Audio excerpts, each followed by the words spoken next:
Resolució de l'àrea de feminismes. Fa ara un any i mig, el passat 23 de febrer del 2019, realitzàvem a Sant Adrià del Besòs la primera conferència de feminismes, on per primera vegada el conjunt del partit, i no només les dones d'aquest, vam debatre sobre els usos del temps, els treballs, la violència masclista i la situació dels homes i les dones al partit.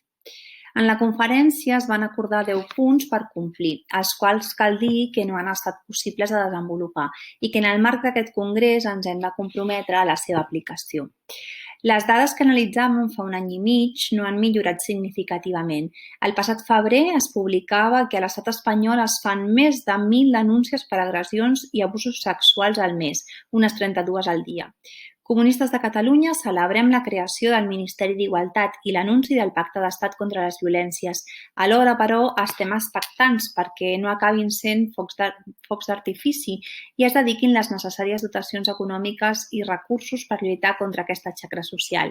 Calen mesures concretes en educació, sanitat i mitjans de comunicació, entre d'altres, i a tots els nivells administratius, europeu, estatal, nacional i local. Durant el confinament i el temps que portem de pandèmia ha estat evident que hi ha determinats treballs que són imprescindibles per mantenir la vida, el de les cures. I les dones som les que hem assumit la major part de les cures en l'àmbit de la llar. Les estadístiques també reflecteixen que som les que més patirem els estralls econòmics de la crisi. És, doncs, imprescindible una mirada feminista en la resolució de la crisi de la Covid-19 que posi la vida al centre i no l'apropiació capitalista, perquè aquesta crisi no la volem pagar les dones.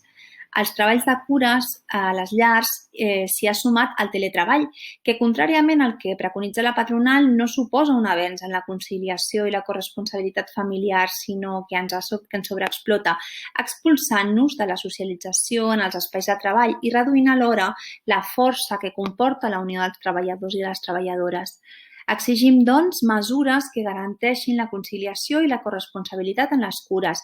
No poden seguir sent una responsabilitat familiar o personal, alhora que volem convenis i acords que blindin horaris adequats de teletreball, que prohibeixin la bretxa salarial i que no ens expulsin a l'esclavitud telemàtica.